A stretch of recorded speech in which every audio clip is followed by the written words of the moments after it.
Alô, alô, sejam bem-vindos. Acho que estamos no ar, né? Acho que estamos no ar. Sejam bem-vindos a mais um Telefonemas. Eu sou Vinícius Félix. Vamos ver se agora eu emplaco uma introdução sem gaguejar. Telefonemas é o seu podcast de bate-papo, de conversa, trazendo aqui os melhores representantes da língua portuguesa, sem brincadeira, os melhores mesmo, para trocar uma ideia, para eles se apresentarem, para a gente conhecer o universo, o mundo, os pensamentos, né? E ao mesmo tempo saber um pouco da fofoca, né? Mas também entender como a pessoa fala, qual que é a voz dela, mas entender a visão de mundo, falar uma besteirada também um pouquinho, mas também aquele papo sério, geralmente 1 horinha, para não extrapolar ninguém, né? Pra gente também mais uma militância aí para 2022 é acabar com esses podcasts intermináveis e conversas que não vão para lugar nenhum. O Telefonemas tem a missão de tentar te apresentar a pessoa daqui, também respeitar o seu tempo, né? Pô, hoje em dia tem música, tem filme para ver, tem muita coisa. Então, pô, 3 horas é um pouco demais, né? E então, só explicando, digamos assim, realocando a nossa missão, né? Cada episódio eu acho que vale bater nessa tecla, porque é uma tecla importante e é isso. E hoje começar a falar do convidado de hoje, que é um cara que pesquisa, que escreve, que pensa o mundo. Vejo aqui pelos tweets dele que ele sempre está comentando sobre a visão dele. E eu acabei de conhecer e parece que ele já conhece a gente, eu achei muito legal isso. E que tá virando um hábito, tô ficando cara muito feliz com isso. Tô entrevistando as pessoas e as pessoas, não, eu já conheço o telefone. Eu falo, pera, você? Não é possível. E, pô, Evandro Cruz Silva. Evandro, por favor, seja muito bem-vindo. E, cara, de cara, já se apresenta aí. O que você faz, quem você é. Cara, vamos lá então, gente. Em Boa uma noite, quem linha. tá aí. Em uma linha, eu Eu tô sou brincando. Evandro. Fique à vontade. Então, boa noite para todo mundo que assiste a gente aí nessa noite de sexta-feira, nesse frio estranho do verão do Sudeste, né? Eu sou E Evandro dizem que Cruz tem aquecimento Silva. global, hein? Alguma coisa, quando o mundo acabar, vai ser uma biografia extraordinária, né, para os aliens. Poxa vida. Eu sou Evandro, eu tenho 29 anos, eu sou escritor, pesquisador e professor. Eu escrevo ficção e ensaio, eu dou aula de sociologia e eu pesquiso violência urbana. E eu também sou uma dessas pessoas que conhece o Telefonemas, né? Recebi Pô. recentemente o convite para a entrevista, fiquei um pouco chocado, mas aceitei, mesmo chocado, né? Então vamos lá. Pô, eu queria. A gente pode começar falando muito do hoje, assim. Antes de você traçar um pouco da sua infância e adolescência, que é o que a gente gosta de fazer aqui no Telefonemas. Pô, mas você saiu numa lista da Forbes, né? Assim, pô, a revista do poder. Que história foi essa, Evandro? Cara, saí, é uma história muito maluca, assim, que para mim ainda tá sendo processada, né? A revista saiu dia 31 de dezembro de 2021. Eu estava literalmente com uma cerveja na mão, em volta dos meus amigos e amigas, e eu recebi essa mensagem. Mas foi o seguinte, eu saí na lista do Forbes Under 30, né? A lista Forbes abaixo dos 30 anos, né? Como eu Não disse, é a eu tenho lista dos 29 mais anos de idade. ricos, né? O Evandro não é um Não, bilionário, não se não, confunda. não, eu não sou um bilionário ainda, né? O meu plano é, ao escrever livros, ficar rico, que nem o cara que vende livros ensinando a ficar rico. Mas Exato. eu saí nessa lista porque eu fui indicado, né? Essa é uma lista composta por indicações de pessoas importantes do mercado editorial, do mercado de finanças, do mercado de tecnologia, e eu Uhum. fui indicado no campo de literatura e educação, né? Provavelmente por causa do meu livro de contos, que a gente conversa. Eu ganhei um prêmio no ano passado e eu dou aula na Unesp, né, na Universidade Pública Paulista. Então foi isso, eu ainda estou processando, mas eu saí na lista da Forbes. Na próxima revista Forbes, que vai sair agora em janeiro, eu sou uma das matérias, junto com outros destaques brasileiros abaixo dos 30 anos, assim. Sim, É sim. uma lista muito doida, porque, por exemplo, eu estou do lado de gente como a Marina Senna, do lado de gente como o João Gomes, sabe, do Gil do Vigor. Então, é uma escala meio Caralho. estranha, né? É uma escala estranha, Nossa, né? Porque eles o são Gil tem nada menos para que essas. 30, caralho, velho. O Gil tem menos que 30, cara. O Gil tem 29 também, eu acho. Ele é Ah, 92. que interessante, cara. Que legal, não? Tipo assim, as pessoas mais bombadas do Brasil, cara. Você é um deles. Então, não sei, e não é, né, cara? Porque eu acho que como eu sou escritor e a literatura é uma forma estética muito marginalizada no Brasil, né? Assim, o escritor mais famoso do Brasil, provavelmente hoje é o Itamar Vieira Júnior, né? O autor do Torturado. Ele deve ser o escritor mais famoso do Brasil hoje, né? E ele tá longe de vender 1 milhão de cópias, né? Ele tá longe ele tá longe, por exemplo, do João Gomes, cantor de sertanejo universitário, que tem 1,5 bilhão de visualizações. Exato. Então, sempre que Louco tem isso, essas né? listas, é meio louco isso, assim. A gente faz parte de um campo bem marginalizado mesmo. Sim. Pô, Evandro, vamos falar então, pra gente, pra em algum momento a gente chegar nesse hoje que a gente acabou de descrever, vamos voltar pro seu passado. Conta um pouco, cara, onde você nasceu, em que local, como que foi um pouco da sua infância, adolescência? Já foi rodeado de livro, o livro chegou mais tarde? Como que foi um pouco dessa infância e adolescência, já relacionando com o que você viria a ser, né? Com o que você é hoje, assim, já tinha aquele Evandro, ou era um Evandro completamente diferente, que queria ser, sei lá, um burocrata, ou um jogador de futebol? Cara, essa é uma pergunta difícil de responder, porque foi bem diferente mesmo. Eu sou de São Vicente, né, do litoral de São Paulo. Sou ali da região do Jockey Clube. Quem conhece é mais ou menos ali entre o Rio Cacheta e o Lago do Pompeba, que é uma região bem pobre do São Vicente. E eu nunca fui uma criança rodeada de livros, na real. Assim, meu pai é Uhum. motorista de ônibus, minha mãe é diarista, né? Eram, ambos estão aposentados. Eu Opa, tive bom uma demais. infância muito, porra, bom demais, né? Quando a Justiça do Trabalho existia forte, né? Não, mas vamos retomar. Eu ouvi falar, inclusive foi hoje a notícia, dizem. Dizem que a luz vem de novo, né? Mas É. eu tava ali, meio jogado, assim, uma criança pobre de São Vicente, tá ligado? Na rua, bastante, mas bastante calado também. Eu vivi numa rua que eu era o mais jovem da rua, né? Ah, Então eu ficava meio de canto ali, meio de butuca, vendo os moleque. E é meio estranho agora, assim, eu acho que quando as pessoas veem meu currículo, elas não veem um maluco vindo da periferia de São Vicente. Assim, eu tenho a o que impressão de você acha que elas como. enxergam? Puta, eu acho que elas enxergam alguém mais branco e mais velho, né? Isso sempre acontece. Quando o currículo vai sem foto, as pessoas se surpreendem de dizer que eu não sou branco nem velho, né? Porque eu acho que o currículo que eu tenho agora é mais ou menos de um cara de meia idade, de uns 45 anos de idade, mas eu não tenho, eu tenho 29 e sou negro. Então, essa parte da minha vida, ela não é deslocada, mas ela é esteticamente diferente do que é hoje, né? Porque, por exemplo, a minha diversão era jogar bola, não era ler livro. Eu fui ler um livro, puta, sei lá, com 18 anos de idade para passar no vestibular, por acaso, Certo. passei por acaso no vestibular. Mas era isso, correria. E eu Nossa, lembro assim que que é teve bom. uma coisa que mudou muito, e quando eu tinha 12 anos de idade, eu ganhei um disco do Radiohead. Eu lembro que isso foi um momento muito doido na minha vida. Eu ganhei o OK Computer do Radiohead. E eu ficava ouvindo no som do carro do O meu jovem pai. indie. Eu era, cara, jovem indie triste, né? Assim, tinha alguma coisa naquela tristeza do Radiohead que entrou na minha cabeça. Eu lembro que aquilo ali foi um momento que mudou um pouco a minha vida, assim, porque eu comecei a entender o mundo da arte como algo mais do que a diversão, né? Assim, Verdade. foi uma coisa que saiu da música de festa, da música de representação, para vir sei lá, aquela música tocava num negócio Caramba, que não. caramba. Mano, eu nunca tinha pensado nisso, realmente. Nunca tinha é uma música que te apresenta um outro aspecto da vida, né? É verdade isso. E Muito. quando, E eu não entendia nada e do quando a gente é inglês. muito jovem, né? Nunca tinha pensado por esse lado.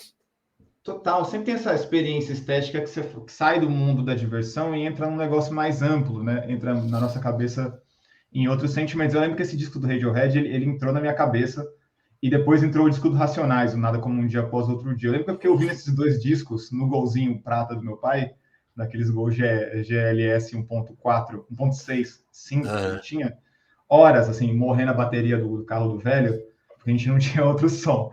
Então, assim, a minha infância, quando eu não estava sendo rejeitado pelos meus amigos mais velhos, né, eu estava dentro daquele carro ouvindo Racionais e Radiohead durante horas e horas. Eu te juro que uma boa parte da minha vida pregressa à vida adolescente ficou ali, assim, ouvindo e eu descobrindo, digamos assim, esse campo estético para além da diversão. Pô, horas bem gastas. Pô, você citou um tópico aqui que é um perigo sempre ser citado nos telefonemas, que é Mano Brown, e especialmente o Nada Como Um Dia. Porque aí a gente já começa a querer falar só disso, porque é uma obsessão nossa, e é um assunto que a gente pesquisa. Então eu queria que você já falasse, assim, pra gente ter registrado isso. O que você acha desse disco, que aqui a gente considera o melhor deles, né? E uma obra justamente que fala dessa complexidade que é legal, porque você trouxe uma complexidade já para nosso papo, que é isso. As pessoas pegam o meu currículo e enxergam um cara branco. E, Uhum. quando você fala de música, né? Você falou de um negócio que muita gente não que fica Radiohead, pô, só branco escuta, né? Então já pôs, acrescentou mais complexidade, é uma música que te tocava, né? Então já estamos pensando fora das chavinhas que cercam. Tô falando do debate médio, tá, gente? Eu sei que nos lugares corretos as coisas funcionam mais corretamente, né? Mas no debate médio parece que, pô, uma pessoa negra só escuta música negra e ela tem tais estigmas e a vida dela é mais ou menos assim. Mesmo quando vai para o campo intelectual, que as pessoas também ficam criando outros estigmas, mas parece que tem tudo. Parece que a vida de todo mundo é roteirizada. Isso aí para todo mundo, né? Não é só a classe, cor, parece que vão explicar a vida de todo mundo. E você começa a conversar com as pessoas e vê que não é bem assim. E aí, falando de complexidade, o nada como um dia para mim é isso que fala assim, então, as pessoas são complexas, tá? Não vem tratar as pessoas como número, não. O bagulho é louco. O que você acha desse disco? Cara, eu também sou dessa, digamos assim, da mesma igreja que você, assim, né, Vinícius? Nada como um dia após outro dia. Sério, para mim é um texto meio religioso. Eu não tenho nenhuma religião, não acredito em nada. Mas, não sei, eu tenho uma relação muito forte com Racionais, assim, né? Com o texto do Racionais, eu não conheço nenhum dos integrantes. Então, eu só ouço Racionais o tempo inteiro, e desde criança, talvez a coisa que eu mais ouça, junto com Radiohead, às vezes é uma bizarrice, mas eu acho que nada como um dia após outro dia é o tipo de coisa, assim, que talvez o presente não esteja tão preparado para entender a complexidade, entende? Sim. Assim, sei lá, o Machado de Assis, enquanto vivo, era um autor relevante, enquanto morto é o maior autor de todo o Brasil, né? Eu acho que os Racionais é mais ou menos isso, assim, os Racionais, enquanto vivem, e eles meio que o papo já vai para outros lugares, né? Mas os Racionais conseguem um negócio que é difícil, que é envelhecer enquanto rapper, né? Porque o rap é uma arte jovem, e que geralmente ela não envelhece, porque ou morre ou fica desatualizado, né? Ou morre ou fica numa coisa meio sem lugar no mundo. O Racionais conseguiu perfeitamente envelhecer, né? Então, eu acho que vai demorar um tempo ainda para a gente entender a complexidade daquilo e o impacto, porque se aquilo não for um dos melhores discos de todos os tempos do Brasil e do mundo, tá na lista. Aquilo é muito diferente. Muito diferente. Mesmo a academia chegou no Racionais com 20 anos de atraso, né? Agora estão saindo trabalhos acadêmicos sofisticados sobre Racionais, alguns de amigos meus, inclusive. Mas eu acho sei lá, eu acho uma revolução copernicana no Brasil inteiro, assim, uma coisa linda, e eu acho que também transmite essa mensagem que para mim é muito cara, que é, digamos assim, sabotar psicologicamente os estereótipos que as pessoas têm de qualquer coisa. Né? A boa arte ela não faz para você se sentir bem, ou para você se sentir mais seguro na sua intimidade. Pelo contrário, né? A boa arte ela estremece a sua identidade, né? Você sai ela dali tira o seu chão, né? Ela tira o seu chão. A boa arte sai dali, você tem que sair dali sem chão. Você tem que sair dali sem pai nem mãe. E quem ouve Racionais pela primeira vez sai sem pai nem mãe. Você não sai da primeira audição de Racionais incólume, né? Você sai balançado, né? Tanto que, assim, quando eu comecei a escutar, era uma coisa que me pegava. Tipo assim, não vou ver essa música. Hoje, agora que eu já desbravei várias vezes, eu ouço com uma percepção mais leve. Tipo, mesmo com as músicas mais pesadas. Mas teve uma época que era assim, tipo, não, eu vou ouvir isso aqui uma vez, porque você fica com na cabeça o dia inteiro, então não é uma coisa pra curtir. Vou botar um som. Não é assim. Agora já é. Agora já é porque já tá mais. Você vai filtrando, você leva mais na boa algumas coisas. Mas eu sempre fico pensando nisso, o quanto que ali. Agora, isso que você falou, eu achei muito forte, assim, de que talvez seja uma obra para daqui 100 anos mesmo. Tipo, daqui 100 anos os caras vão falar, pô, o cara tem um personagem brasileiro aqui, né? Tipo assim, dessa complexidade.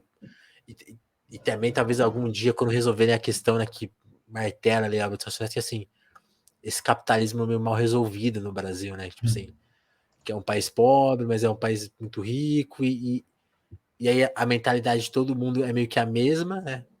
Todo mundo foi informado que Red Bull, carro e arma é da hora, mas nem todo mundo tem acesso às mesmas coisas. Então, é todo mundo com a mesma mentalidade, mas vivendo em países diferentes ao mesmo tempo, que é uma coisa muito louca, né? Um dia realmente vão entender o que aconteceu aqui. Não é pra gente. Não, pra gente aproveitar a graça que é ser contemporâneo dessa galera, né, cara? Você vê o Mano Brown, eu acho tipo um milagre ser contemporâneo dele. Sim. Agora, Aí agora, vai. agora voltando pro Evandro, você falou que a sua infância, então, era um pouco a parte do mundo das letras, assim. Mas Era. quando que você se sentiu confortável? Vou dividir em duas etapas essa pergunta. Quando você se Hum. sentiu confortável e, por exemplo, você falou de ter prazer e de conhecer um mundo diferente a partir da música, né? Citando o Radiohead e os Racionais, quando que você teve essa mesma, tipo, encontrar esse lugar mesmo? Primeiro como leitor, aí depois eu vou te perguntar como escritor, então você já pode ficar pensando isso na sua cabeça, mas me responde primeiro como leitor. Um cara que não lia, imagino que em algum momento começou a gostar de ler, ou não? É. Não, sim, comecei Tô, mais tarde, assim, tô porque vendo aí eu lembro que a sua eu. bibliotequinha, né? Não, eu gosto de ler. Eu gosto bastante de ler. Eu gosto mais de ler Imagino do que que escrever, inclusive. Eu escrevo as coisas que eu ó, gostaria de ler, mas não existem ainda. Aí eu tento escrever, às vezes com sucesso, às vezes não, mas te entendo. a leitura, cara, chegou tarde, chegou na adolescência, assim, porque eu não tinha muito acesso a livro, nem tinha por que também ter, né? Assim, era uma casa muito simples, estava eu e a minha irmã ali, minha irmã mais velha, a Vânia. A gente tinha uma coisa muito rígida, porque meus pais sempre foram pessoas muito reservadas e muito trabalhadoras. Então, o mundo do trabalho era o nosso mundo, mesmo quando a gente não trabalhava, né? Cuidar da casa, ficar na divisão social do trabalho, até o momento que meu pai foi demitido de uma maneira bastante abusiva da empresa que ele trabalhava, e eu fui para o Cara, trabalho, né? Assim, eu fui aos 14 anos, mais ou menos, eu comecei a trabalhar lá na Pernambucanas. Eu posso falar marca aqui? Pode falar, a marca pode. não tá ganhando nada também, né? Assim, na Pernambucanas que faz patrocínio. No máximo a gente tá perdendo alguma coisa. E no máximo a gente tá vendo alguma coisa.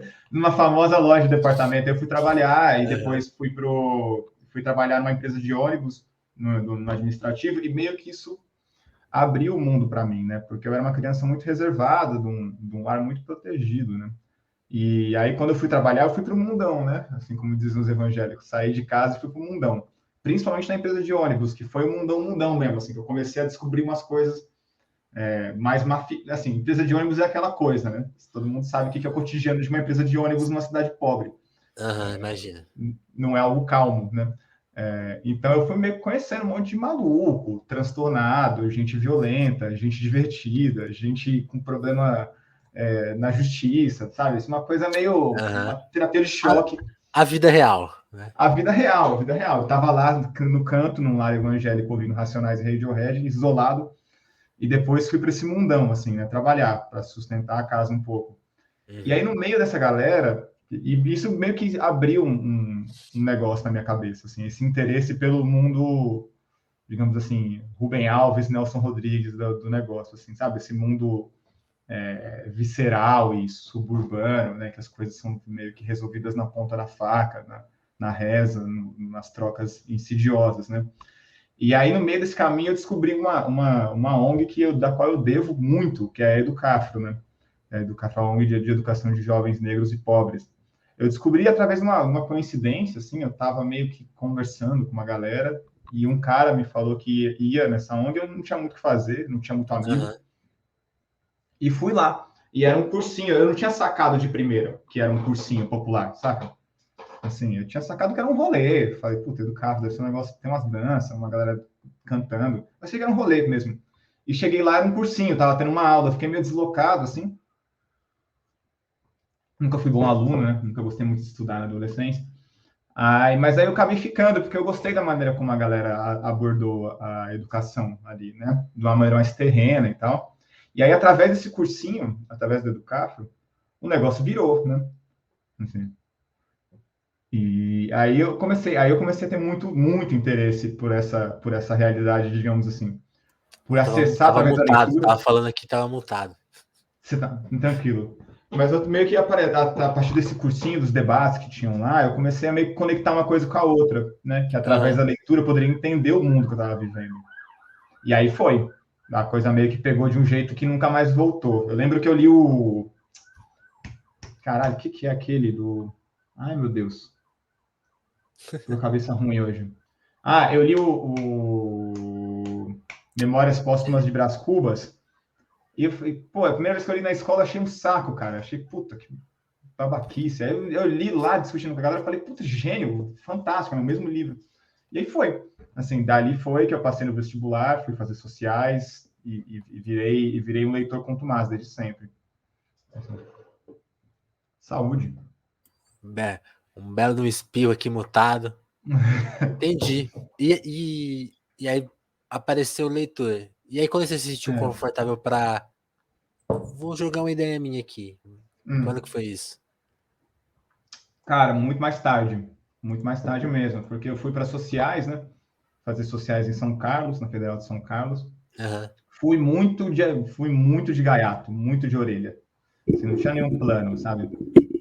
Eu tinha passado, tava com umas notas boas lá, e eu não tinha para onde ir, e a minha professora de física do cursinho fazia física em São Carlos, e eu falei, vou para onde eu conheço alguém, e fui para lá. Eu meio que abri aquele almanaque de estudante, assim, e olhei. O que tem em São Carlos? O que tem em São Carlos? Primeiro, onde é São Carlos, que eu nunca tinha ouvido falar, né, na minha vida. E eu falei, o que tem também lá para fazer, né? Aí eu vi tal de sociais, falei, vou lá, vou ver qual é que é. E fui, peguei minhas coisas, viajei 400 quilômetros em direção ao interior paulista, nunca tinha saído da minha cidade, meus pais, todo mundo achando que eu tinha enlouquecido, porque eu Isso em que ano, tive a ideia, 2011, 11 anos atrás, meu primeiro ano. Aí eu fui para lá, fiquei fazendo graduação, ainda me sentindo meio deslocadinho, né? Não era não sei, demorou eu me sinto muito deslocado desde sempre, né? Não é uma coisa muito natural me sentir à vontade. Entendi. Só que eu comecei a escrever agora. É meio que a sua rua o tempo todo. É um pouco, cara. Eu não sei muito bem. Acho que essa coisa do pensamento de fronteira e de imagem, assim, sabe? Tipo, de não estar nem num lugar nem no outro, eu me sinto bem nesses lugares. Eu não sou muito. Sei lá, eu não sinto que eu preciso tanto de identificação para me sentir bem. Saquei. Assim, sinto que eu me sinto bem na fronteira. Eu tô fritando a minha mente aqui para lembrar do lanche que tem em São Carlos, que eu te perguntar se você conhece. Porra, é o trembão, pô. É o trembão que tem. Que tem um Não, lanche não que é é. aqueles pequenos de prato, assim, tipo uns lanches gigantescos. Não é esse, mas imagina que seja bom também, porque tem essa coisa do lanche, né? E os Tem lanches muito, comi muito brutais. lá. E uma grande tristeza é que onde eu moro abriu uma filial dessa que eu não tô lembrando o nome agora, Você mora mas onde? fechou. Tô em Ribeirão, que é pertinho, né? Do lado, pô. Do lado. Do lado, E que não, tem, comi mas muito lá. é interessante. E como foi, cara? Você falou do pertencimento não ser uma coisa muito chave, mas, tipo, agora você foi pra lá já sabendo um pouco mais da vida real, então você já tinha a experiência do Claro. mundo pegado. Como que foi ir pra uma cidade maior e também desse ambiente mais universitário? Porque eu tava conversando com a Renata Rolim agora há pouco e foi entrevista justamente anterior aqui, tanto para quem, então, para quem tá ouvindo também na versão gravada, também vai fazer sentido porque é a que a gente postou antes. E a Renata tava falando, pô, o quanto ir para a faculdade apresentou para ela várias realidades. Então, quando ela estudava com bolsa numa escola de classe média alta, ela sabia que tinha gente mais rica que ela, mas na faculdade isso fez um boom. Como que foi para você? A Renata vem de Fortaleza, né, pelo que eu entendi. Isso. Que é uma cidade grande, assim. São Vicente não é uma cidade grande, né? Ela é próxima de cidades grandes, mas ela não é uma cidade grande e não é uma cidade que tem ricos, né? São Vicente é uma cidade toda pobre. Assim, às vezes os ricos têm casas lá, né? Os ricos do interior de São Paulo, eles têm Mas casas eles lá, não vivem lá. mas eles não vivem lá, exatamente. Então a minha convivência, a convivência de qualquer vicentino com ricos, ela é muito tópica, na verdade. Assim. Ela existe durante o verão, ali, né? Na temporada. Então a primeira coisa que eu aprendi saindo de São Vicente para São Carlos é que os ricos existiam, né? Assim, eles existiam, eram de carne e osso, Tem a comiam no mesmo cidade bandejão que eu. deles. Isso, não, e os filhos do rico faziam as faculdades, tá ligado? E ficava ali. Eu demorei para sacar isso. Demorei e foi muito problemático, na verdade, assim, para eu me acostumar a viver entre os ricos e as pessoas de classe média alta, porque eu me sentia meio, assim, toda hora eu me sentia muito alvo de condescendência dos meus pares, sabe? Assim, de falar, nossa, olha aqui o menino negro que veio da periferia, ele veio de longe, ele fala diferente, né? Assim, coitado. Só faltava perguntar, sei lá, se meu pai estava preso, se eu tinha tomado algum tiro, se eu era. Esse estereótipo, ele funciona, né? Ele funciona muito, assim, digamos assim, a expectativa que você tem uma história triste a contar, a única história que você pode contar sobre você mesmo é uma história que tem que ser triste.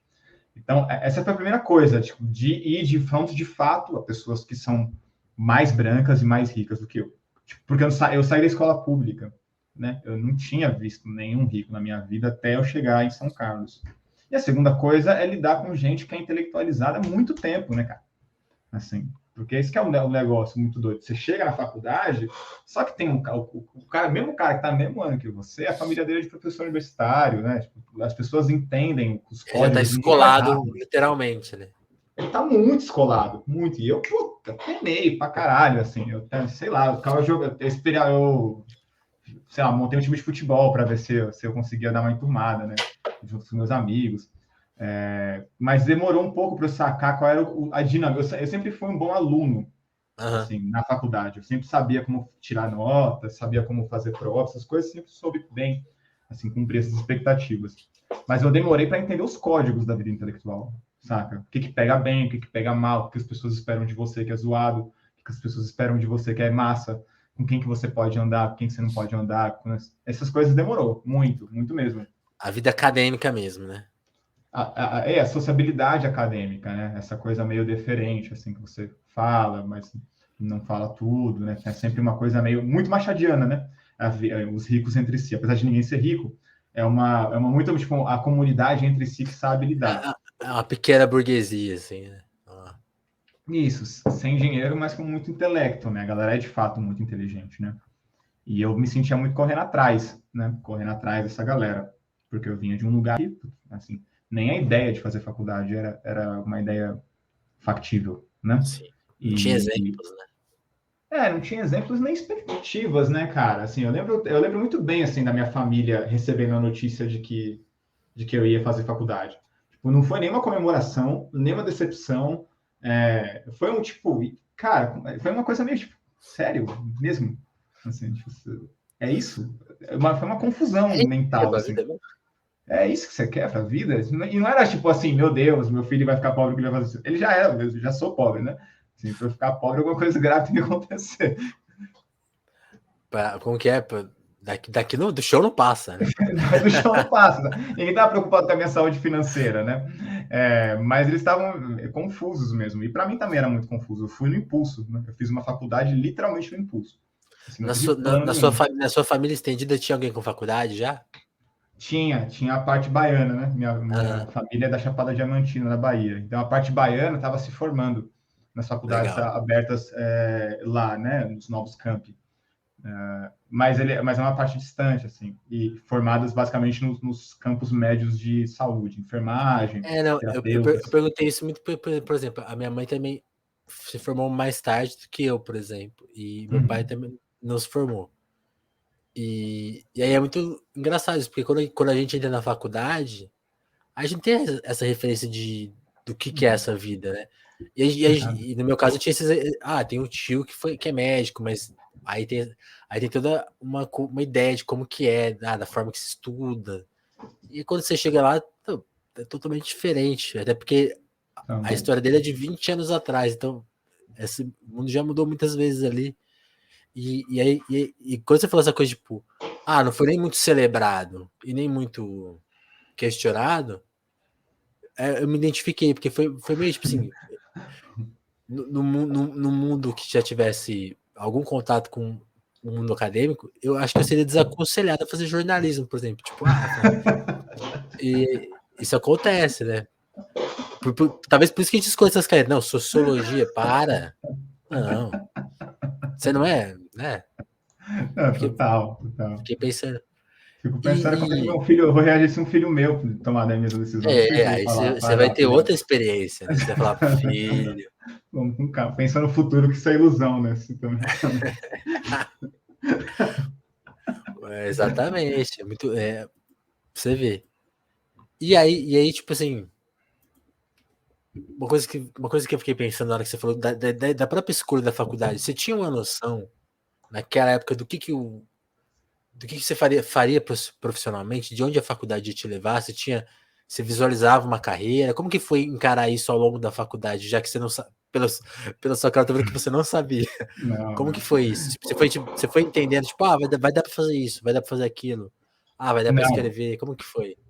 não, não. No início, não. No início, eu lembro bem, assim, eu estava tendo as minhas primeiras aulas de sociologia e, cara, tendo uma séria crise de decisão errada, assim, fala, puta, mano, o que tá acontecendo aqui? Ficar lendo aqueles textos quilométricos, e agora eu tô dando aula para pessoas do primeiro ano também, né? Eu me identifico muito com essas pessoas, que é, tipo, a primeira reação de falar, puta, sério que eu fiz isso na minha vida, né? Mas depois pega. Eu fui pegar mesmo no grau, assim, de falar, não, isso daqui é um projeto de vida factível, quando eu conheci um professor específico, que é um cara, assim, é um cara do qual eu tenho um amor incondicional e muita gente ama, que é o Gabriel Feltran, né? Que é professor, ele escreveu um livro chamado Irmãos, uma história do PCC, saiu pela Companhia das Letras, ele recentemente estava mais a público, né? Eu conheci ele numa aula de sociologia clássica, e ele é um cara, digamos assim, mais ensaísta, e ele é um cara que gosta muito de referências artísticas para explicar problemas sociais, né? Principalmente referências artísticas periféricas, porque ele é um especialista em culturas periféricas e violência urbana. E eu lembro que ele começou a fazer umas conexões assim entre racionais e sociologia, entre Cidade de Deus e sociologia, e aquilo abriu um buraco na minha cabeça. Sabe quando você fala, puta, é isso? Você fala, cara, é isso, exatamente isso que dá para fazer. E se dá para fazer isso daqui, eu continuo. Sabe? Porque eu tava pensando em ir embora, eu tava pensando em pegar minhas coisas e falar, voltar para São Que Vicente. louco. E eu. Porque eu não sei o que eu vou chutar que sei lá, você tá lendo aqueles alemães, mas aquilo ali não, quando o cara te põe dentro de um contexto cultural e que coincidência, uma coisa que você ouvia, né? Então aquilo ali realmente, né, Não, deve ser chocante, né? abre, cara, abre um universo de interpretações possíveis, né? Sei lá, você estudar conceito de mais-valia em Marx a partir da letra G da ponte para cá, do Racionais, sabe? Assim, tipo, uma boa aula disso, você fala, não, vamos lá, vamos ler a letra, vamos ler o texto e vamos ouvir a música e vamos ver o que vai acontecer. Esse tipo de exercício, que eu acho que é a coisa mais residual que tem na minha carreira como um todo, que é bastante pulverizada, foi um negócio que me pegou. E eu colei nele, assim, colei de uma maneira desagradável e um pouco irritante, porque eu tava meio falando, não, é você, cara, eu preciso de você na minha vida para me ajudar. E ele foi um cara que foi mais generoso do que o bom senso pedia, né? Porque ele me colocou no grupo de pesquisa dele, que é o Na Margem, né? E agora, que agora mudou, que era um grupo de pesquisa só sobre periferias urbanas. E aí eu falei, não, agora foi. Eu comecei a estudar a igreja evangélica, né? Meus pais são evangélicos, fiquei meio que fazendo em casa ali. E aí, dali eu montei uma carreira na minha cabeça, sabe? Assim, a gente fala, não, beleza, daqui dá uma carreira. Eu posso ser um sociólogo, né? Eu posso ser um sociólogo que escreve e meio que romper essa barreira. Aí tem o TCC, que é uma fase inicial. O mestrado, eu estudei tráfico de drogas, numa cidade pequena no interior de São Paulo, e fui escrevendo, né? Escrevendo academicamente, escrevendo texto, escrevendo artigo, apresentação, TCC, dissertação, né?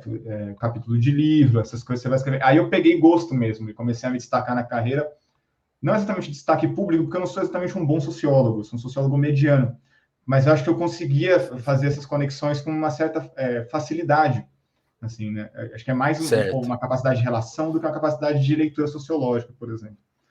E aí, no doutorado, a coisa pegou, né? Eu estou no fim do doutorado agora. Nos últimos 5 anos, eu acho que eu consegui encontrar a caneta, digamos assim, né? É entender o que eu posso fazer com a escrita e, principalmente, entender que eu posso ser um acadêmico e um escritor ao mesmo tempo, né? Assim, eu posso escrever as duas coisas ao mesmo tempo. Eu não preciso escolher uma carreira e ir atrás dela, né? Até porque ela não vai me garantir muita coisa. Aí, no meio do doutorado, começou a pintar a ideia de que, além de escrever temas acadêmicos, eu poderia escrever ensaio e ficção, né? Mas Legal. foi por aí, foi através dessa conexão com essa sociologia da vida favelada, digamos assim, sociologia da vida urbana, que eu peguei, que eu saí de ser um moleque perdido, né, vindo de São Vicente, ficava minha mãe achando que eu não comia, né, porque eu estava distante, eu sempre fui muito magro, para virar alguém que tipo tem um certo projeto intelectual na cabeça, que é um projeto intelectual até hoje, assim, né? Um plano, né? Vou, Um vou, vou plano. pensar isso. Legal. Pô, você falou da igreja evangélica, que é uma coisa que você pesquisou, e Uhum. aqui, quando você citou Racionais, eu falei, pô, telefonemas é um tópico do telefonemas. Outra coisa que é característica nossa é assim, tentar conter assuntos que levariam anos para serem estudados em uma hora. No caso aqui, a vida das pessoas, né? De cada pessoa. E aí a gente aperta mais ainda para alguns assuntos que elas são especialistas. O que você me fala sobre o que é a igreja evangélica no Brasil? O que ela representa de um Brasil que talvez a gente ainda não tenha compreendido? Já que você estudou, não sei se você estudou exatamente isso, mas imagino que você tem alguma opinião para dar, ou alguma visão. Eu Porque estudei eu uma sei, igreja muito porque, pequena, na real. ah, porque Eu eu estudei sinto uma que igreja... Falei, vai. não, não, só para complementar, que eu sinto que assim, é uma coisa que está na nossa cultura, mas que ainda não foi assimilada da forma que talvez ela realmente signifique. Não sei se isso Sim, faz sentido mesmo. Porque claro, ela tá aí, ela é claro. presente, ela é popular, mas ela ainda não tá na. E às vezes. E aí que tá uma coisa. Algumas demonstrações que a gente sente dela são um pouco violentas, porque a gente não. É a coisa do terrivelmente evangélico, né? Que a gente representa ou não representa a religião. A gente que tá de fora não sabe. Eu queria que você falasse pensando um pouco nesse aspecto. Cara, total. Acho que isso é uma questão premente, assim, né, digamos assim, da cultura política brasileira dos últimos Uhum. 20 anos, né? Eu estudei uma igreja que ela é pequena e histórica ao mesmo tempo, né? Eu estudei a Congregação Cristã no Brasil, né? Que é a primeira igreja evangélica do Brasil, mas ela também, digamos assim, uma das menores depois do primeira igreja pentecostal, né? Era uma das menores depois digamos assim, do crescimento do neopentecostalismo, né? Que é outra coisa, né? Universal, Reino de Deus, essas coisas. Uhum. O que eu acho muito interessante, assim, que eu estudei na minha monografia de graduação, que é um texto que ainda, acho que ele ainda não envelheceu, porque a congregação é uma igreja histórica, então ela não muda tanto. O que eu acho interessante desse grupo de pessoas específico é como a igreja evangélica consegue produzir para aquelas pessoas um ambiente de segurança num mundo que parece muito inseguro e muito violento. Né? Assim, porque a gente acha que os evangélicos são violentos, mas eles acham que o nosso mundo é muito violento. Né? Assim, Exatamente. eles acham que eles precisam de proteção, né? De um mundo gigante, né? Assim, num mundo gigante, confuso, que muda a todo momento, drástico, né? Por exemplo, na igreja que eu estudei, no templo específico, era no meio de uma favela, ali, para quem conhece São Vicente, ali mais ou menos no Sambaiatuba, né? Ali que é uma região de favelas de córrego e rio. Uhum. E assim, o que as pessoas têm como digamos assim, uma certa frequência é que o mundo fora da igreja é um mundo muito violento. E o mundo da igreja ele é ordenado e não violento, né? Assim, aí é o inverso, né, digamos assim, da opinião que a gente tem. É um espelho, né? E eu sinto que Exato. cada vez mais, assim, quanto mais a economia, digamos assim, a economia e a cultura for um lugar de instabilidade, né? Assim, for um lugar de instável, mais esses ambientes vão ser importantes. Né? Eles conseguem dar estabilidade, conseguem dar organização, conseguem dar sentido à Dá um vida das sentido pessoas. Né? mesmo, né? Dá um Não, sentido. isso é muito forte, porque, e até porque assim, é uma coisa que eu acho que perpassa todo mundo. E as pessoas encontram em diferentes lugares. Hoje, o dia que a gente tá gravando isso aqui é o dia que os bombeiros foram resgatar não sei quantas pessoas que quase tiveram hipotermia porque estavam num lance aí com um coach. Um amigo meu comentou, falou assim, eu fico desesperado com esse caso, porque eu vejo que tudo que as pessoas buscam é um pouco de pertencimento, né? Então, isso é uma coisa que tá em todo mundo, né? E se expressa em religião, e aí e é muito louco, porque a gente pode lidar disso de uma forma preconceituosa e ler isso como ruim, mas tipo assim, pera, tem gente que que a gente não tá com esse preconceito todo e tá buscando exatamente as mesmas coisas, só que em outros lugares. Então, fica esse peso e mais esse outro peso que eu mencionei, tipo assim, enquanto isso. E legal que você fez essa diferenciação, porque sendo uma igreja mais antiga, então ela já não tem tanta influência sobre essas mais novas que ficaram mais populares e também mais poderosas até em sentido político, né? A Interessante congregação é uma isso. igreja que se recusa ao público, né? Ela é o contrário do neopentecostalismo. Você não vai ver uma manifestação pública de congregação cristã no Brasil. Você não vai ver, por exemplo, um candidato usando o nome da congregação para conseguir votos. É proibido, né? Por estatuto. Eles são, de fato, Interessante. muito reservados mesmo. Eles têm uma noção de que o mundo que interessa, ele é um mundo que se dá da casa para dentro e da igreja para dentro, né? Assim, o mundo que se dá da casa para fora e da igreja para fora, o mundão, é o mundo do pecado, que assim, é um estorvo, mas ele não deve ser cultuado. Então, a igreja que eu estudei era isso, era um refúgio mesmo do Entendi. mundo, refúgio do Legal. mundo caótico, né? E, Evandro, você Uhum. falou uma coisa, aí mudando de assunto radicalmente, e Mas, voltando ao Evandro escritor, quando que você começou a mexer com ficção, né? Porque você falou um pouco de como, do momento que você entendeu que a vida do acadêmica e de ficção conviveriam juntos, mas quando que você descobriu a ficção, assim, quando você escreveu, sei lá, sua primeira ficção, e me leva daí até ser premiado, como que foi isso, assim? cara, uma história muito boa, assim, para Porque mim. agora, posso ter me confundido, você foi premiado por causa da ficção, certo? Eu fui premiado por causa do ensaio, né? Eu escrevi um Ah, do ensaio, ensaio tá que é certo. o ensaio é uma forma híbrida, né, de ficção e não ficção. Eu escrevi um Aham, ensaio para a revista Serrote, chamado isso. Orfeu Enfrenta o Genocídio Negro, que é um ensaio que pega o filme do Orfeu Negro, de 1964, 59, não sei, minha cabeça está ruim agora. Orfeu Negro, o filme clássico, e eu uso Eu esse acho que é filme para. 59, né? Acho que é 59. É do Marcelo Camus, eu acho que é o nome do cara. Isso. Eu uso esse filme para fazer uma interpretação da noção de genocídio negro, né? E esse texto ele foi premiado em segundo lugar no concurso nacional que eles têm, né? E foi digamos assim, um pouco herança desse pensamento ensaístico que mistura ficção e não ficção, né? Porque você pode usar tanto racionais para pensar desigualdade social, quanto você pode usar o genocídio negro, o Orfeu Negro para pensar racismo, por exemplo. Né? Só que a coisa da ficção, cara, e aí que vai sair o livro de contos agora, pela Patuá, né? O nome do livro é Praia Artificial. Está saindo agora, inclusive. Acabou de ser impressa a primeira edição. A coisa da Ah, ficção foi, pô, doido, né? Assim, um sonho realizado. Quem diria, né? A coisa da ficção veio de um caminho meio X, porque eu estava travado no doutorado, era tipo 2018, assim. Tava aham. tentando escrever e não saía Que nada, ano, hein? nada. 2018, ano caótico. 2018 eu estava ali travado, não saía nada, não conseguia escrever, já estava um pouco em crise com a minha vida acadêmica como um todo. E eu comecei a estudar escrita, como meio para dar uma contornada, assim, se eu me tornar um escritor melhor, qualquer besteira que eu escrever na minha tese, pelo menos vai ter melhor escrita, né? Vai Assim, ficar bonito, né?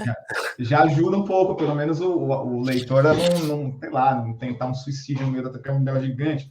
Tem que Sim. convencer o cara a ler do Tirar, começo ao fim, tira né? um pouco o tédio ali. Não, mas tá Tira um bonito, pouco né? do Tá tédio. falando um monte de bobagem aqui, mas tá bem escrito. As frases também têm sentido na frase, né? E eu Aham, fui estudar aham. escrita mesmo, assim, estudar retórica, sintaxe, gramática, estudar teoria da escrita de não ficção, porque eu sempre gostei muito do aspecto técnico, né, da escrita, assim, de entender como é que move a cozinha ali do que está escrito, né?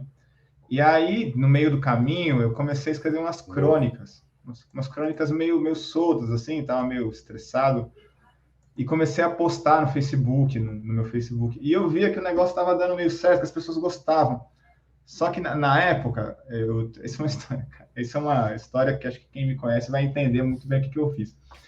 Na época eu namorava uma garota, a Aham. Lohane, uma pessoa da qual eu amo do fundo do meu coração, espero que ela esteja bem agora e tá me vendo.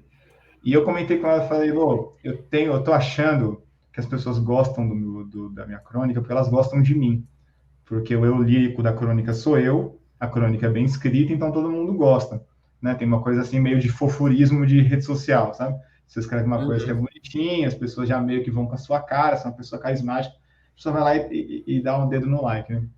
Aí eu falei, pô, sabe o que eu vou fazer? Eu vou escrever uma crônica que o eu lírico é um babaca. Assim, de vez de eu colocar o personagem principal uma pessoa legal, que faz coisas legais, eu vou colocar E no ver se personagem principal um funciona. cara que é um babaca que faz coisas babacas. Assim, eu vou colocar um personagem quebrado no meio. Esse personagem que é detestável. Tipo, foi um teste meio laboratorial, assim, porque eu Total. precisava saber se as pessoas gostavam da minha escrita, mesmo que as pessoas não gostassem do que ela está lendo, né? O que é uma experiência estética muito interessante, né? Você lê um negócio que você não concorda, mas você É, gosta. Né? Assim, E aí você tira a dúvida, né? Porque você tava com a dúvida exato, inicial, será que eu escrevo bem? Ou só estão fazendo tipo pra mim, né? Porque, tipo, é exato, ele. exato. E na época, essa moça é uma pessoa que confia muito, me falou, nossa, é isso mesmo, vai para cima, né? Se queima mesmo em público e escreve com personagens odiosos no seu Facebook, né? E eu comecei a fazer isso, eu comecei a escrever umas crônicas mais complexas, com pessoas, com personagens mais psicologicamente complexos. E esse negócio ficou lá. Eu escrevi um conjuntão de crônica tal, depois apaguei, e ficou lá, fica aquele negócio na cabeça. Falei, puta, eu acho que dá para virar alguma coisa. Em Boa. 2020, eu fui para o México. Fui fazer intercâmbio no México, numa cidadezinha chamada Zamora de Hidalgo, no interior do México. É uma cidadezinha de tipo, 12 mil habitantes. No fim do mundo mesmo, mexicano. E lá estourou a pandemia. Lá comecei a girar o México e tal, andar muito, mas estourou a pandemia lá. Eu fiquei lá durante os primeiros 3 meses. Caralho. Não, na merda, Trancado. cara. Na merda. Não, na merda. Completamente na merda. Trancado. Numa E a cidade, questão assim... de grana? Acabou o dinheiro? Não acabou o dinheiro, mas não servia para nada, né? Porque tava tudo fechado. Então, assim, eu tava lá com a grana, mas eu não conseguia comprar passagem de volta, eu não conseguia dar rolê porque tava tudo trancado, tá ligado?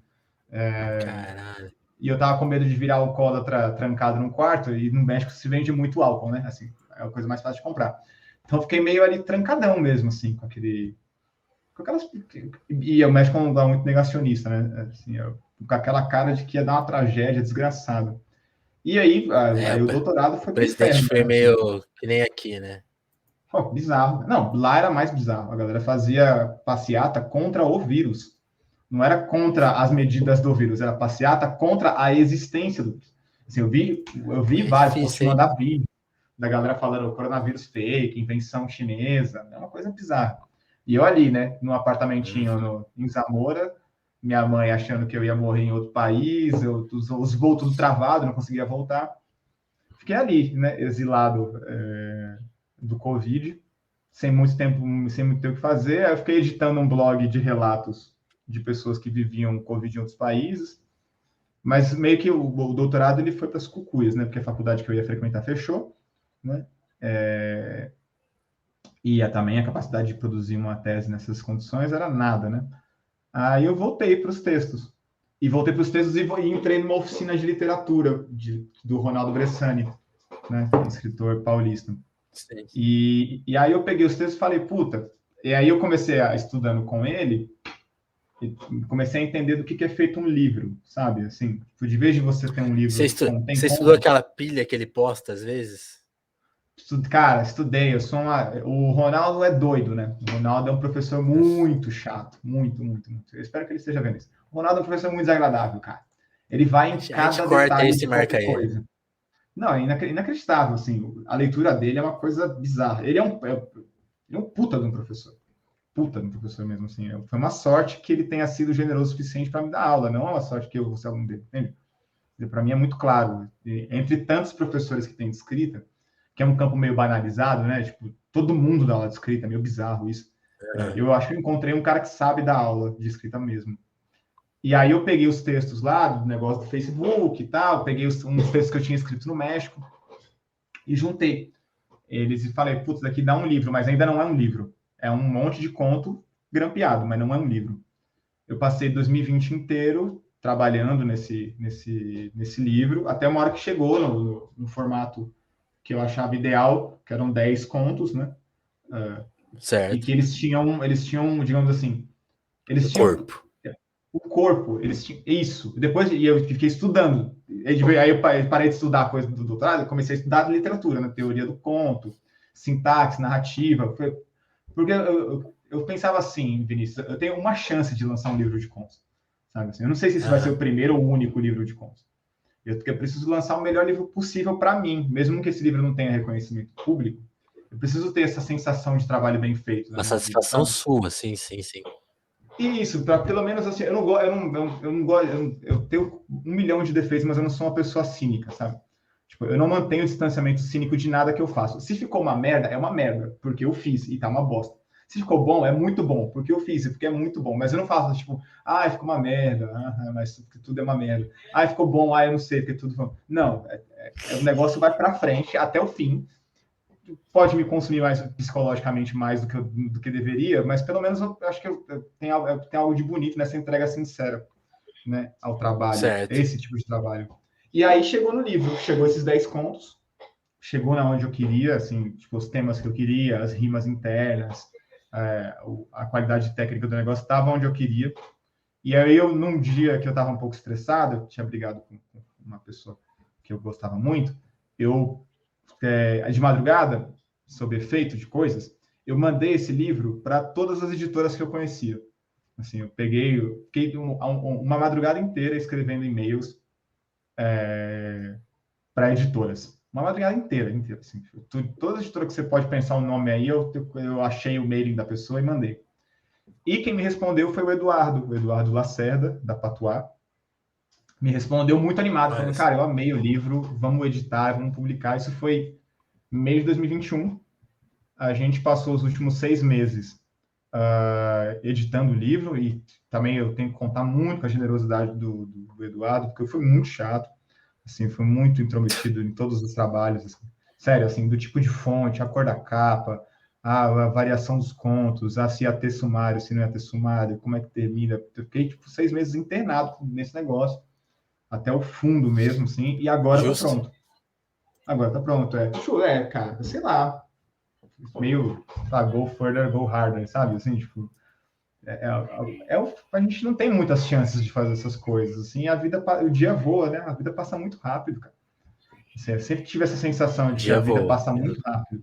Então é melhor fazer o negócio com vontade mesmo, ir até o fundo, e aí se as pessoas... porque tem sempre um perigo, né? Quando o acadêmico se dá a fazer arte, sempre tem o perigo de alguém virar, ler o negócio e falar, pelo amor de Deus, volta para a academia. Isso daqui tá um lixo. Mas se for o caso... Vai lá dar opinião, por favor. Volta lá, dá suas aulas lá na Unesp, porque isso daqui, pelo amor de Deus, isso daqui tá desagradável. Mas isso aconteceu, pelo menos tentei. Eu não vou fingir que eu não tentei, para me proteger, sabe? Eu vou de peito aberto, se der ruim eu volto, se der bom eu volto, tudo bem, mas eu preciso ter essa sensação de tentar de peito aberto as coisas, sabe? Nossa, peraí que eu me derrubei aqui. Pô, interessante isso. Me conta, aí falando de outro, o livro ainda não saiu, né? Então a gente vai. Se as pessoas vão gostar ou não, a gente vai ter que descobrir em breve, não vai ser hoje. Mas me conta, você falou de uma coisa que você falou no começo do papo, né? Você era um pouco introvertido, até pela pressão das coisas, e aí você falou da coisa de se sentir parte. Mas aí, e a gente também contou um pouco da sua trajetória acadêmica, que te levou a dar aula. Eu queria que você falasse um pouco desse papel de professor, assim, o que é o professor para você? O que você vê na sala de aula que mexe com você? E sei lá, alguma coisa que você descobriu dando aula, assim, porque aí seria mais um aspecto da sua vida, né? Tipo, o cara que lê, gosta de escrever, pensa o mundo, passou por diversas experiências, tá? Entrou nesse mundo acadêmico, mas da aula nunca teve nesse radar. E você dá aula agora. Como que é isso, assim? Cara, uma coisa muito de sorte na vida, assim, né? De você estar no lugar certo, na hora certa, com as pessoas certas, assim. Sinto que uma parte boa da minha vida é marcada por uma sorte muito grande, né? Uma certa cara de pau e uma generosidade gigante das minhas companhias, assim. Eu tenho a maior sorte do mundo com as pessoas. Eu tenho a impressão que tem a seleção das melhores pessoas do mundo, eu fico em último, mas os primeiros colocados estão do meu lado, sabe assim? Tipo, eles estão sempre chegando lá junto comigo. E na coisa da aula foi assim também, porque eu acho que eu tive muito bom exemplo de professor e professora, sabe? Principalmente na faculdade, o que é uma coisa muito doida, porque às vezes a faculdade ela faz o contrário para ti, né? A faculdade às vezes é o lugar onde você percebe que não é para ser professor, porque tem muita gente ruim também, tem muita gente maldosa, né? Não ruim de qualidade, mas tem muita gente maldosa nesse posto. Tem professor que estabelece uma competição, né? É bizarro, né? Porque a autoridade funciona. Quando você dá aula, uma das coisas que você descobre é que a autoridade professoral existe e funciona, sabe? Assim, eu dou aula para 110 pessoas, a média de idade é mais ou menos uns 20 anos de idade. Isso. Então, é uma molecada que saiu da casa dos pais, não saiu agora com a EAD, né? Mas que tem, assim, digamos assim, na sua figura, muitas expectativas, muitas expectativas. Expectativas intelectuais, né? De, digamos assim, ser reconhecido como alguém inteligente pelo professor, né? Mas também expectativas afetivas mesmo, assim, de ser reconhecido Sim. como alguém que tem algo a falar. Às vezes a pessoa que vem de um lar muito repressivo, e a sala de aula é o primeiro lugar que ela tem, que é um pouco mais livre, né? Assim, e eu também passei por essa experiência, né? Assim, a sala de aula E da você só faculdade pegou o foi o primeiro ambiente lugar. EAD? Só peguei ambiente EAD, só EAD. Caramba. Assim, só em AD, só em AD. Eu tô dando já aula há 8 meses só em AD. Assim, eu dei muita aula de cursinho, eu dei muita aula de estágio, mas o primeiro cargo universitário que eu tenho é em EAD. E, Entendi. e aí, digamos assim, na minha trajetória, né, de aluno, cara, eu tive muitos professores muito bons. Assim, o Gabriel foi um deles, a Taniele, que é a minha orientadora agora de doutorado, é uma pessoa brilhante, alguém fora da curva. E eu posso citar vários, daqui na Unicamp, assim, são pessoas inacreditáveis. Então, eu sempre me espelhei muito nessas pessoas. Quando eu meio que engatei que eu queria ser professor, eu queria ser um acadêmico, eu engatei nos bons exemplos, sabe? Que eles são raros, mas eles existem. Sim. E aí, no meio do caminho, abriu esse concurso, né, para professor substituto da Unesp, por contrato, e eu passei. Né? Passei em primeiro. E aí, acho que a coisa mais legal de dar aula nesse contexto é que a aula consegue ser um laboratório de criatividade muito interessante, sabe? Você consegue pegar as pessoas que estão. Isso, infelizmente, no EAD é um pouco prejudicado, mas ainda funciona. Quando é no presencial, funciona totalmente. Que é o seguinte: é você pegar uma pessoa que está com a cabeça totalmente ligada no mundo do trabalho, sabe? A pessoa que está trabalhando 8 horas por dia, você sequestra a pessoa do mundo do trabalho, coloca ela no seu ambiente, faz ela esquecer do mundo do trabalho. Sabe? Isso é Faz ela muito pensar em louco. qualquer outra coisa que não seja o trabalho, que não seja a repetição da vida, que não seja a próxima conta. Você vai fazer ela pensar Caraca. na teoria sociológica do Bourdieu, que é um negócio que é aparentemente inútil, mas quando você entra na cabeça da pessoa e ela começa a entender que ela pode falar livremente de um assunto que não tem nada a ver com a reprodução física dela, ela entende o que é ter tempo para pensar. E ter tempo para pensar é um negócio raro pra caralho. Né? E uma boa aula te dá Ó, isso. Uma boa aula te ó, conduz a um ó o tempo para pensar. telefonema descobrindo objetivos de vida. A gente tem que ter essa missão aí, fazer, te tirar Isso. do. Caralho.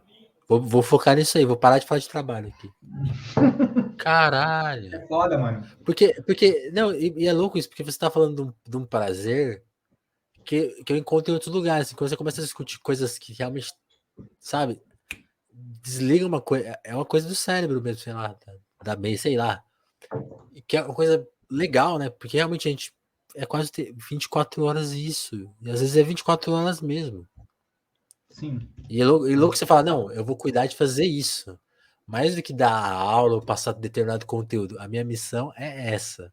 Legal isso. É, total. Porque pensa, assim, por exemplo, eu sou um moleque de 29 anos, né? Assim, eu não tenho exatamente uma experiência de vida muito qualificada. Assim, eu espero viver até os 120. Tô com... Dizem que o homem de 120 anos já nasceu, né? Eu tô com fé que vai ser eu. Ah, mas Eu tô com fé é o Lula. Ele falou que é ele. então, mas talvez mas ele pode ser o homem de 180 anos, né? A gente tá daqui 100 anos tentando fazer ele ser presidente de novo. Mas assim, eu não tenho uma coisa. Eu não sinto que eu tenho algo a dizer para as pessoas, especificamente como Aham. ensinamento. Assim, primeiro, eu não acredito na ideia de ensinamento, cara. Assim, sinceramente, eu não acredito na ideia de ensinamento. Ensinamento é para coisa prática. Assim, se eu quiser, sei lá, ensinar como é que faz chá, eu ensino para as pessoas como é que acende, né? Acende fogão, água, coloca o negócio. Aprender a dirigir, né? Aprender a dirigir agora, Deixa o ferver trânsito ali, brasileiro vai beleza. piorar muito. Eu sou péssimo. Mas isso você ensina, né? Você ensina, fala assim, ó, isso aqui é receita e tal. A atividade intelectual você não ensina. Você não ensina atividade intelectual dizendo coisas. Você ensina, eu acho, né? Para mim, a noção pedagógica de trabalho intelectual não é você ensinar que o Bourdieu fala que a reprodução social se dá pelo grupo familiar. Se dá através de você fazer a pessoa ter curiosidade de pensar por que a desigualdade dela é reprodutiva, né? Assim, é um aspecto, digamos assim, de treinar a curiosidade, de dar as ferramentas suficientes para aquela pessoa Sim. pegar aquela curiosidade que todo mundo tem e transformar em algo sofisticado. E para isso ela tem que sair do tempo do trabalho. Né? Para isso ela tem que... Eu não posso pedir para uma pessoa trabalhando, sabe, batendo carteira, parar, abrir um livro e começar a ler no meio do trabalho, porque ela vai ser demitida. né? Assim. Mas na aula eu posso pedir para ela parar e me ouvir, e falar para ela falar, e perguntar. Então, eu acho que esse momento, assim, que digamos assim, cerca a pessoa e fala assim, não, vamos pensar em coisas que são aparentemente inúteis, vamos pensar em coisas que não são da vida real agora, né? Mas que vai fazer sentido, eu acho que é a grande coisa da sala de aula. E funciona, cara. Funciona principalmente por causa dos alunos, né? Assim, o aluno, quando ele saca essa liberdade intelectual que ele tem em sala de aula, ele saca que ele tem coisa a dizer, né? Assim, desbloquear isso é difícil, porque as pessoas não acham que elas têm coisa a dizer, principalmente no curso que eu dou, que é um curso majoritariamente feminino, né? Então, tipo, eu dou aula para um grupo de pessoas que já é marginalizada no local de fala, né? Já é tratada como pessoas que não têm o que dizer.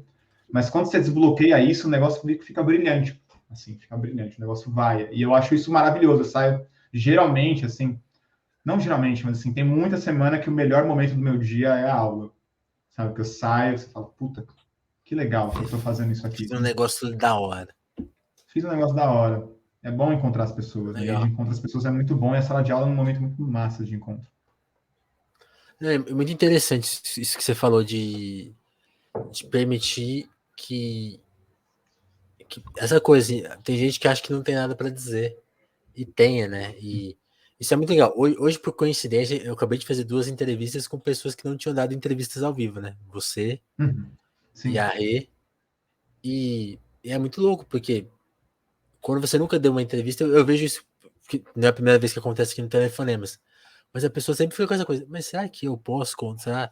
Né, vou aqui até liberar o bastidor. Você falou, pô, eu não, Jussara Marçal, Dom Hélio, eu não posso participar desse podcast. Eu falei, Porra, eu? será mesmo? Porque é isso, né? Porque quando a gente vai ver, na real mesmo, todo mundo tem a sua história, né? E ela, às vezes, é tão interessante quanto, se você for avaliar na real mesmo, tem esse aspecto, né? E é muito bom de ouvir, né? Mas nem todo mundo consegue falar.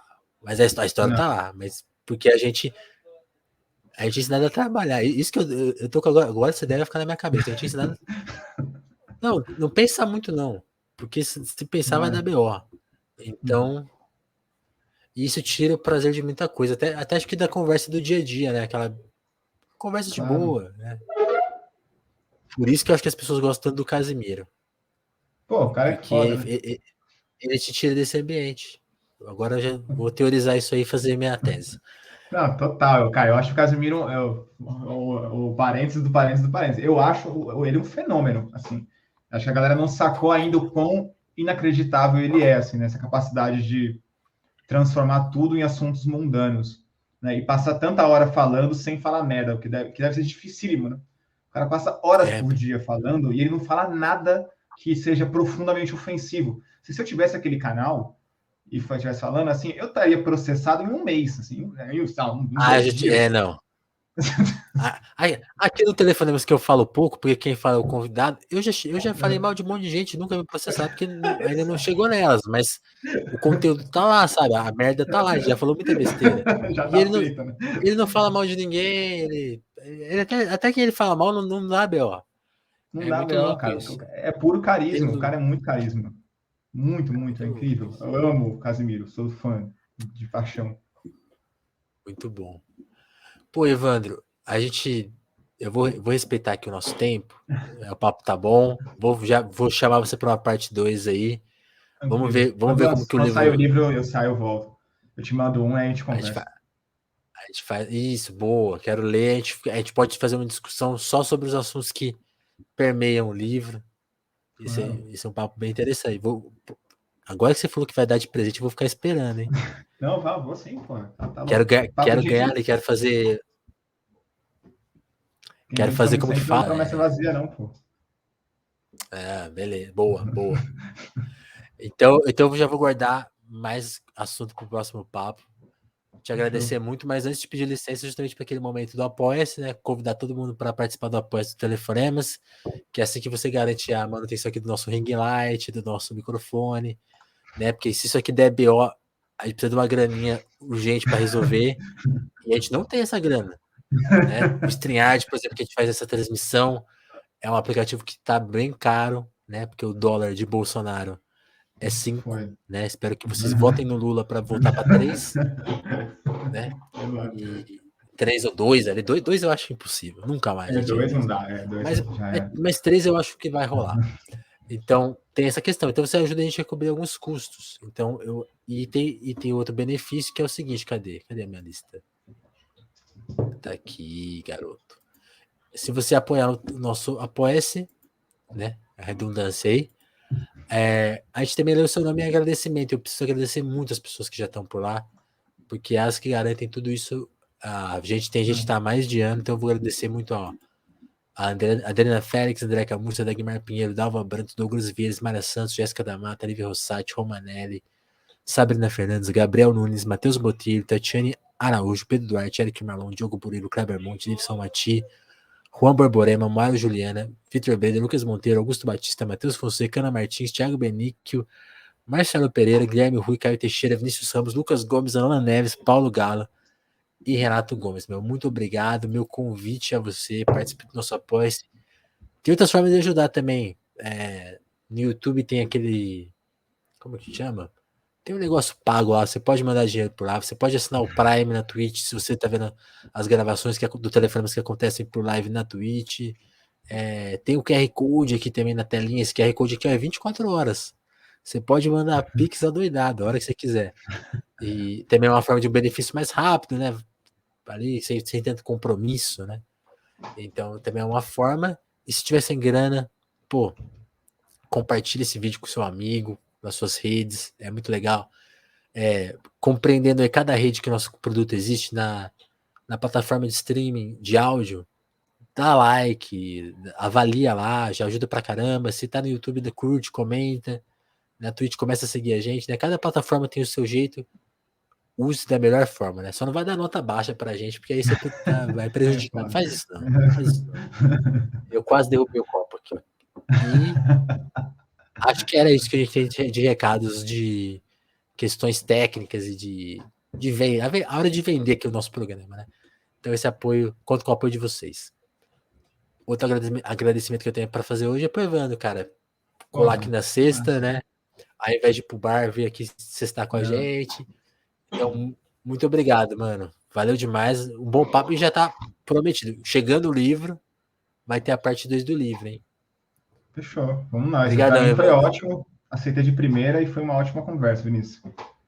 Se cuida. Pô, curtiu? Curti pra caramba, porra. Ah, faltaram algumas histórias, né? Não, Agora mas que eu daí deixa pra lembrei. próxima. Depois a gente conversa sobre isso. Não. Depois procurei no Twitter. O Evandro falou que tinha umas histórias lá que eu esqueci de perguntar. Eu ia fazer essa piada, eu esqueci. Eu sou muito contador de histórias, as pessoas ficam achando que eu vim pra cá, Chupar que entendeu? não sei Fazer. aonde. Vamos ver isso aí na parte 2. Não, mas eu conto a da briga de bar no México, porque ela influencia um conto que tem no livro, mas depois eu conto sobre isso. Numa briga de bar que eu comecei no México. Tranquilo, então, essa. Essa deve ser maravilhosa. Evandro, brigadão, cara. Valeu Obrigado a você, demais. Vinícius. Turma, Boa noite, gente. turma que acompanha a gente, muito obrigado. Acompanhe o Telefonemas aí nas redes sociais. Toda terça, quinta e sábado nas plataformas de áudio. Segunda, quarta e sexta lá no YouTube. Assistam muito pelo YouTube, tá, gente? Porque o YouTube paga. Só o seu clique já dá uma graninha boa lá. Então, vou fazer essa propaganda porque o YouTube é muito justo. Anda sendo muito justo com a gente. É isso, turma. Valeu. O Telefonemas volta a qualquer momento. Abração.